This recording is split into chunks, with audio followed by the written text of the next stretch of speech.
مهرجان أيام قرطاج السينمائية، وهي أول مرة عرض بالسجن المدني بالمهدية تحت عنوان عرض الفيلم.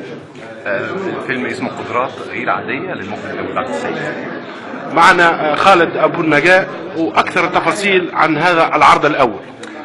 زي ما كنت بقول من شوية، يمكن أنا في رأيي إنه الأفلام ليها حياة.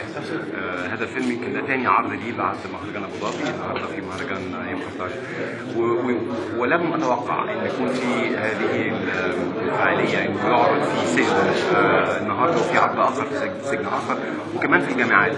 قول الجامعات والسينمات شيء عادي، لكن الغير عادي لفيلم أصلا بيتكلم عن قدرات غير عادية إنه يتعرض هنا في السجن. لذلك أنا شايف إنه حالة خاصة جدا، وأنا في رأيي يمكن يكون ده واحد من أهم العروض اللي اتعرض الفيلم ده.